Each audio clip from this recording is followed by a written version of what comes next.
নমস্কার সবাইকে। বলে দিই, তোমরা নিশ্চয়ই জেনে গেছো যে ইউপি টেটের আগে থেকে একটা এক্সাম ডেট দিয়েছিল। সেটা হচ্ছে এক্সাম ডেট ছিল 2nd to 4th জুলাই, মানে হচ্ছে 2nd, 3rd আর হচ্ছে 4th, এই তিনটে ডেটে হচ্ছে কি হবে না ইউপি টেট হবে। তো ইউপি টেটের আজকে একটা নোটিফিকেশন এসছে, তোমরা দেখেছো। আমার নিজস্ব যে হোয়াটসঅ্যাপ গ্রুপগুলো আছে তাতে আমি পাঠিয়েছি। তো তোমাদেরকে সবাইকে জানিয়ে দিই যে ইউপি টেটের যে 2026 প্রায় ইউপি টেটের মাধ্যমে প্রায় 70,000 ভ্যাকেন্সি আছে, 1 to 5 আর 6 to 8 মিলে। হ্যাঁ, প্রায় আছে কত না 70,000 ভ্যাকেন্সি আছে। তো আমাদের ওয়েস্ট বেঙ্গলের ছেলের ক্ষেত্রে একটা সুবিধা এসছে বা একটা সুযোগ এসছে সবার কাছে। এই সুযোগটা সবাই মিস করো না, কারণ কি আমাদের এখানে আপার প্রাইমারি যে ভ্যাকেন্সি আসার কথা, স্কুল এসআই আসার কথা, কিছুই কিন্তু ভ্যাকেন্সি আসেনি। এমনকি হাই মাদ্রাসারও তোমার 9, 10, 11, 12-এর কোনো ভ্যাকেন্সি আসেনি বা আপার প্রাইমারিরও ভ্যাকেন্সি আসেনি। তো এই একটা সুযোগ পেয়েছো তোমরা। যাদের সিটেড আছে তারা ইউপি টেট না দিলেও হবে, তবে দিয়ে রাখবে। এখন যদি সরকার নিয়ম চেঞ্জ করে তো কিছু করার নেই। তো ইউপি টেটটা পাস করে থাকবে। যে কোনো টেট পাস করে থাকলে কিন্তু অনেক সুবিধে আছে, সেটা তোমরা হয়তো বুঝতে পারছো না। যারা বিহারে এখন চাকরি পেয়ে গেছে তারা কতটা সুযোগ পেয়েছে, আজকে অনেকেই পাস করেছে কিন্তু সেই সুযোগটা পাচ্ছে না। তো একটা টেট পাস করে থাকো। তো টেটের যে অ্যাপ্লিকেশান ফর্ম শুরু হচ্ছে 27শে মার্চ থেকে, আর 26শে এপ্রিল, প্রায় 1 মাস ধরে ফর্ম ফিল আপ চলবে। তো তোমরা এটা ভুল করবে না। আর তোমরা জানো যে জেনারেল কাস্টের ক্ষেত্রে 600 টাকা করে লাগবে, ঠিক আছে, 600 টাকা করে লাগবে। আর এলিজিবিলিটি ক্রাইটেরিয়া কিছু নয়, 1 to 5, যেমন সব জায়গাতে যেই রুল। 1 to 5-এর জন্য এইচএস পাস, সঙ্গে তোমার ডিএলএড থাকতে হবে। আর 6 to 8-এ তোমার কি হবে না বিএ বা বিএসসি, আর কি হবে না বিএড থাকতে হবে। লেগে পড়ো সবাই। আর আমার অনেক দিন থেকে তো তোমরা জানো যে আমি টেটের ক্লাস শুরু করে দিয়েছি। তো নিউ ব্যাচটা স্টার্ট হচ্ছে তোমার এপ্রিল থেকে। ফার্স্ট ব্যাচ আমার কমপ্লিট হয়ে গেছে। তো সেকেন্ড ব্যাচ যেটা শুরু হচ্ছে সেটা হচ্ছে 1 এপ্রিল থেকে একদম শুরু হয়ে যাবে। তারা পড়তে ইচ্ছুক তারা দেরি করে না করে অবশ্যই একটা নম্বর তোমরা জানো, সেই নম্বরটাতে ফোন করবে। অবশ্যই আমি গ্রুপের লিঙ্কে দিয়ে দেবো হোয়াটসঅ্যাপ লিঙ্ক এবং নাম্বার, তোমরা সেটাতে যোগাযোগ করবে।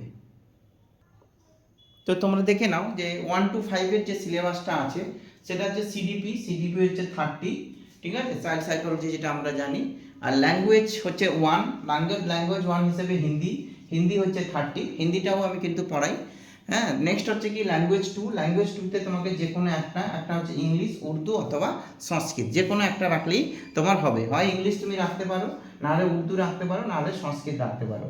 তো যারা সংস্কৃত স্টুডেন্ট তাদের তো ক্ষেত্রে একটা বিশাল সুবিধে, এটাতে পাস করা কোনো ব্যাপারই নয়। আর ম্যাথমেটিক্স থাকবে 30, আর হচ্ছে এনভায়রনমেন্টাল স্টাডিজ থাকবে 30। হিন্দিটাকে নিয়ে চিন্তা করো না, হিন্দিটাও কিন্তু এখন পড়াচ্ছি, ঠিক আছে। এটা হচ্ছে তোমাদের 1 to 5-এর সিলেবাস। কোনো নেগেটিভ মার্ক থাকে না, একটু মনে রাখবে, নো নেগেটিভ মার্ক, ঠিক আছে। ওই 60% পেলেই হচ্ছে তোমার পাস, মানে 90 পেলে হচ্ছে ইউ আর কি হয়ে যাবে না কোয়ালিফাই করে যাবে, ঠিক আছে। যেমন সিটেটে হয় সেই একই রুল, একই সিস্টেম। দেরি না করে লেগে পড়ো। এবার যদি আমি 6 to 8-এ, তোমরা জানো 6 to 8-এ কি না, 6 to 8-এ সেই একই রকম ল্যাঙ্গুয়েজ 30, হিন্দি ফার্স্ট ল্যাঙ্গুয়েজ থাকবে, হিন্দি কম্পালসারি। সেকেন্ড ল্যাঙ্গুয়েজ হিসেবে যে কোনো একটা ইংলিশ, উর্দু, সংস্কৃত তুমি নিতে পারো। আর নেক্সট হচ্ছে কি ম্যাথমেটিক্যাল সায়েন্স আর হচ্ছে সোশ্যাল সায়েন্স, যেমন আমাদের আপার প্রাইমারি টেট পুরো একই রকম, ঠিক আছে। নো নেগেটিভ মার্ক, কোনো নেগেটিভ মার্ক থাকে না। 6 to 8 এলিজিবিলিটি ক্রাইটেরিয়া বলে দিয়েছি, বিএসসি উইথ বিএড, ঠিক আছে, বিএসসি অথবা তোমার বিএ অথবা বিএসসি, সঙ্গে কি কোনো নেগেটিভ মার্কিং থাকে না, এইটুকু মনে রাখবে, ঠিক আছে। এটা হচ্ছে বিএ করতে পারো, মানে ব্যাচেলার অফ আর্টস, তারপরে হচ্ছে বিএসসি, সঙ্গে কি থাকবে বিএড থাকবে। বিএড থাকলে তুমি এই টেটে কি করতে পারবে, ওই ইউপি টেটে বসতে পারবে। হ্যাঁ, তারপরে তো সুপার টেট আসবে, সেটা পরের ব্যাপার।